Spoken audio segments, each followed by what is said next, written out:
All-American half pound of sweet pure beef patties, lettuce, tomato. Singles going steady.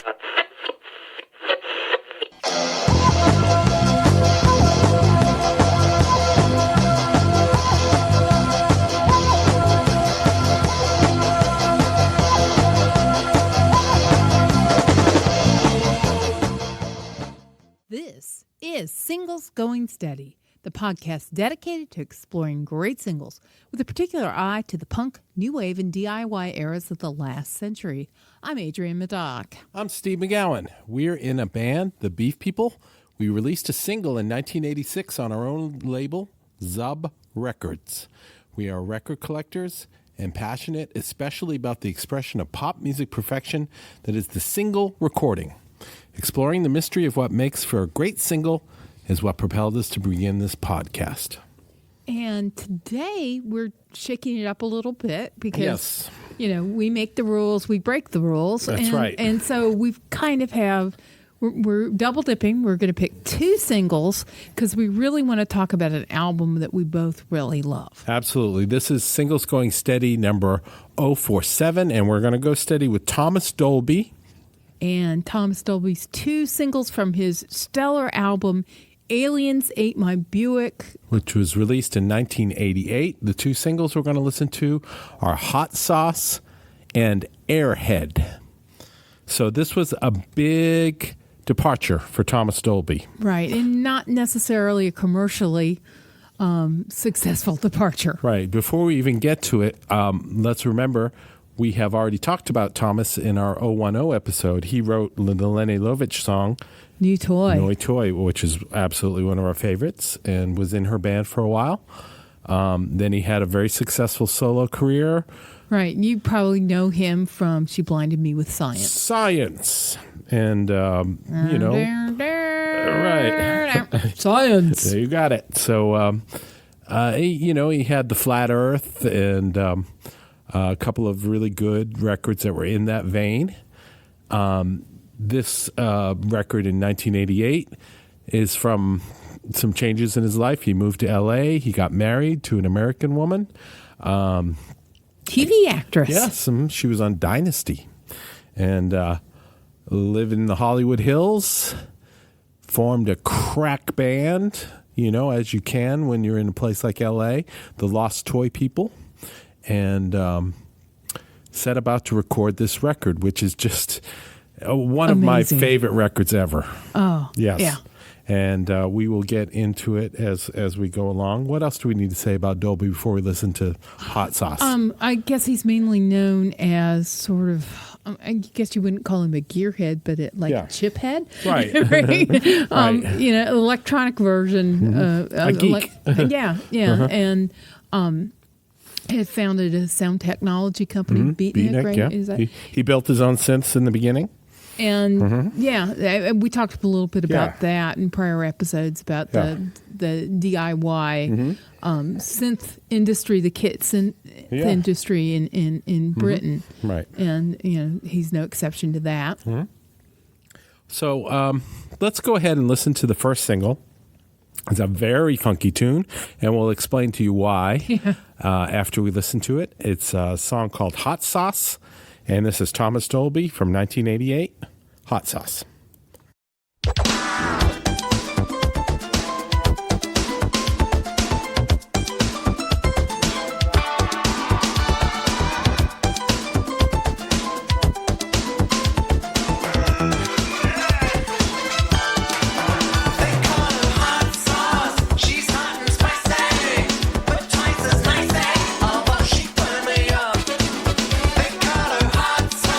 She's hotter than pepper. I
by the funk master himself, George Clinton. Yes, the so man. It's a George Clinton composition that was never released to the public. Right. No Parliament, no Funkadelic, Yep.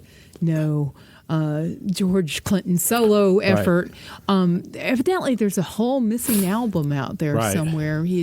That there was supposed to be a Prince movie, Yeah. and Clinton did the music that was supposed to be associated with the movie, and that all got shelved.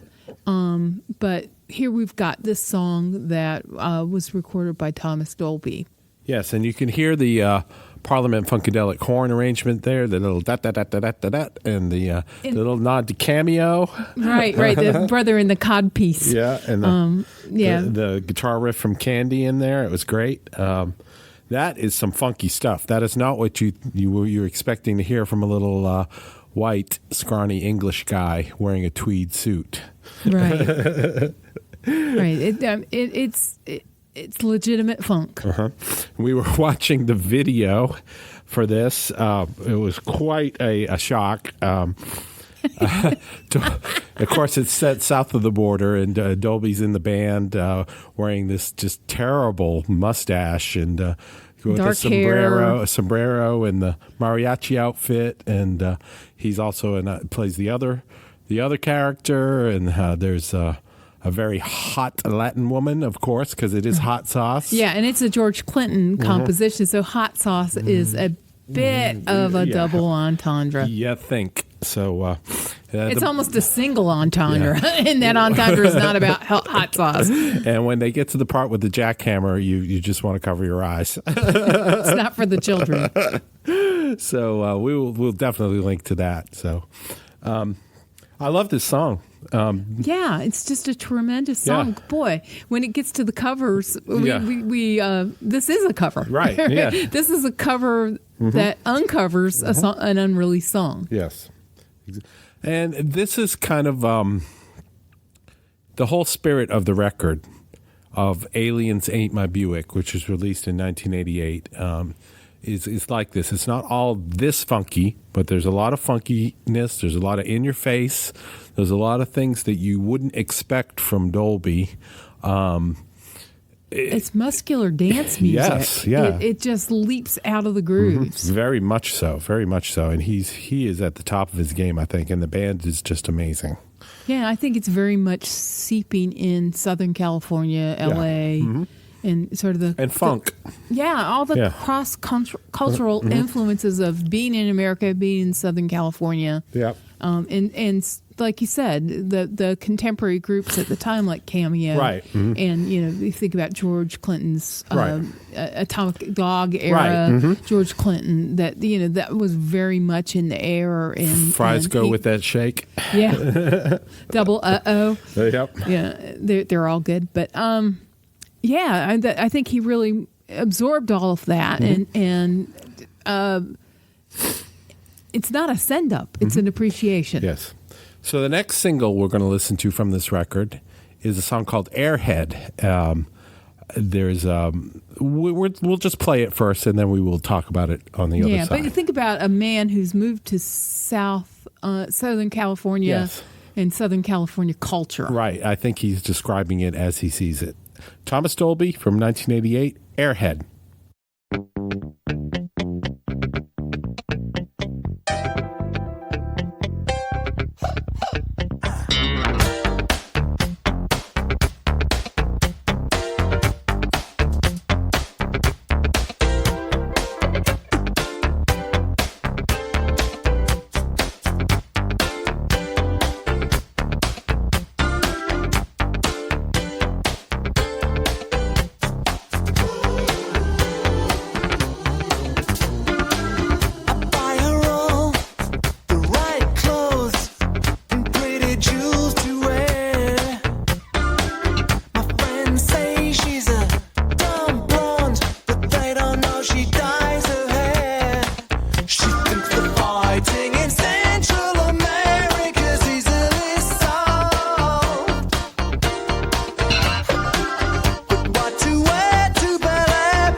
walk me to my car. Thank you.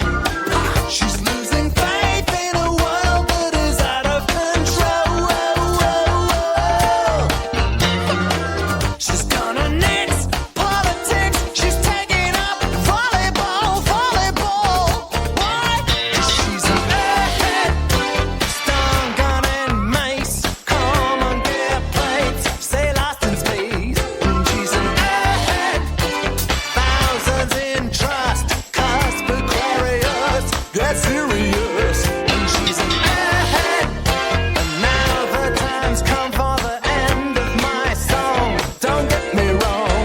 If she's an airhead, it has to be said. It was men made her that way. It was us made her that way. It was us made her. So this song charted some. It didn't make top 40. It was like No. low 50s. And we remember seeing it on MTV. Yeah, there's a and very we- cool video we'll link to. Yeah, and so it did get some airplay, but nothing like the gargantuan global hit that you had with Blinding Me with Science. Right. And Hot Sauce even to a lesser degree. Right. I don't think anybody got I hot got sauce. hot 100 for the hot sauce, but not the hot 50. 75. You know. Yeah. So this was a bold statement in this album, and it's a tremendous album. Yes. And you know, this is singles going steady, but boy, what a great album. Yeah, what a great single this is, though, Airhead. Yeah. There's a little bit of controversy in the lyrics where he's describing the dumb airhead, and before she starts a magazine, she should learn to read and all that sort of stuff. Yeah, I mean, it seems like it's an usual misogyny, Right. dumb blonde bashing, right? Until you get to the end. Right, because it's... He says it's men made her that way. Right. It was us made her that way. So Dolby sticks the landing. He does. Yes. He does. And it's just a catchy, fun song. It's not as funky as Hot Sauce, but it's still funky. Yeah. And it's got the great sparkling keyboards. And I just love it. I love this song. I love Hot Sauce. I love the whole record. Yeah, it's a great record. And you know, hopefully this little taste... I'm not going to say a little taste of hot sauce. I don't even think you're hearing me say that. You just said it. I didn't say it. Yeah, okay. Yeah, look into my eyes. Those of you out there in podcast land. No brack. So, but just that little sampling there of those two songs. I mean, the whole album is strong. Yes. It's not monolithic. I mean, there are all sorts of explorations. I mean, Yes. He really does have that salad bowl of Southern California and of contemporary music that he takes it all in. There's a song that has a very reggae bent called "My Brain Is Like a Sieve." Yeah, and that one was also, I think it was a single as well. And it has a trombone solo in it. And it's amazing. It's really amazing. Yeah, it's that rock idiom of the trombone solo.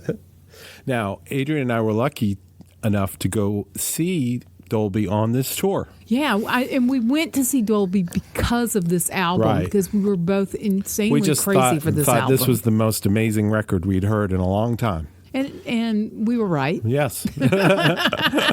As usual. And he played in Raleigh Yes. at a movie theater With the crack band. with this band, and they were just amazing. There was We were gobsmacked. I mean, it was just one of the best shows I've seen. They were all jumping around, and I remember Dolby somersaulted off the guitarist's back, and it was just, you weren't expecting this. It was you the know? big show. It Yeah. was the big show. It was not what you expected from Right. little synth man. She blinded me with Right. science. And the music was just astounding. They did everything. It was great. Yeah, and it was it was musically complex. I mean, Yes. interesting polyrhythms and all sorts of stuff going on, Yeah. and they carried it off live. Yep. I had the chance when I was selling musical instruments, I would go to the musical merchandiser show in Anaheim, California. And one year I was there and I saw Dolby just walking around. He had, of course, his little brown tweed suit on and his brown waistcoat, and he was wearing a tam, and he's like 5 feet tall. And I was up in one of these big booths that they build, that had like 3 levels. I was way up on the top of it, and I was like, "There's Dolby!" And I ran down to go see him, and like I was trying to get to him, and who comes by but freaking Gene Simmons with a bunch of Budweiser girls, and kind of blocked away. And by the time we got all the Kiss stuff out of the way, it was like he was gone, and I was like, "Oh, I miss Dolby." And that's the story of the music industry, isn't it? Right there, in a nutshell. You're trying to reach your Thomas Dolby, and you get Gene Simmons. You get the distraction and the money and the attention being thrown at the Gene Simmons entourage show. There's a lesson for us all, kids. So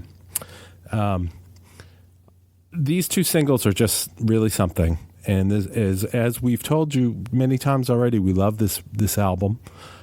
We love Thomas Dolby. He's made many other great records. And he's doing interesting things now. Yes. We've both recently saw he did a live streaming event for Roland Instruments. Yes, he's part of the Roland group now, and he did a one-man show with the multimedia thing, and it was really, really showcasing amazing. some new Roland innovation. Yeah, in the cloud. They have the cloud. Their synths are in the cloud now. You can just pay monthly to use all their synthesizer sounds, which is a brilliant idea. It's the Roland Cloud. Yep. Yeah. Now I remember. So who do we hear covering this? Well, I'd like to hear Andre 3000 give Hot Sauce a try. Shake it like a Polaroid picture? Exactly. Yes. That would be awesome. I wonder if you would wear the green riding suit. I hope so. I hope he never takes it off. Yeah, really. I would like to hear Ian Dury and the Blockheads do Airhead. Oh, yeah. Yeah, give it a Brit accent. She's an airhead. A little Cockney. Yeah, certainly. He could also do Hot Sauce, too. She had hot sauce. Certainly the double entendres that the verge on the single he would have no problem with. Yes. So what's your recommendation for today, Adrienne? My recommendation, I was kind of hostile about folks coming to Durham, come visit, but please leave. But I'm going to ask you kindly to come visit us for Moog Fest. Yay! And Thomas Dolby has the Moog Award. He received recognition. Unfortunately, it was before Moog Fest moved over to Durham. Right. But it's always an interesting event. Lots of great artists doing interesting things. Always going to be a Michael Stipe sighting. Right. You can even play. It's like the Drummer Boy Challenge. It's that time of year, the little drummer boy, to see you win by avoiding hearing it. So you can try to play the opposite game, right? So how long can you go at Moog Fest before you run into Michael Stipe? Didn't you see Psychic TV there one time? Yeah. Psychic TV played this year. That's unbelievable. And what a show! Yeah. What a show! So Moog Fest is definitely the thing, and hopefully you run into a Mothersbaugh as well. Oh yeah, yeah. That's good. Mark Mothersbaugh is the one I hope you run into. So obviously we're both going to also recommend the album we've been raving about the whole time. It's Thomas Dolby and the Lost Toy People. 1988. It's called Aliens Ate My Buick. My Buick. It's got a kind of a cartoonish cover, like a pulp cover, like a 50s sci-fi thriller. You need to find it. You need to get it. You need to dance around to it. It's a great record. It's incredibly infectious. So, and you don't need to call the CDC. That's right. Until next time, we will talk to you soon. This has been Singles Going Steady 047. Thomas Dolby, Hot Sauce, and Airhead. 2 singles for the price of 1, kids. Exactly. Have a great one. We'll talk to you in a little bit. Bye. To learn more about the artists and recordings we just talked about, visit our website at zubrecords.com and click on the Singles Going Steady icon. You'll also find links to the persons, places, and things we recommend, and much more. You can find episodes of Singles Going Steady on our website or wherever you get your favorite podcasts. Singles Going Steady is brought to you by the power and majesty of Zub Records. Zub Records. Smart sounds for sharp people. Today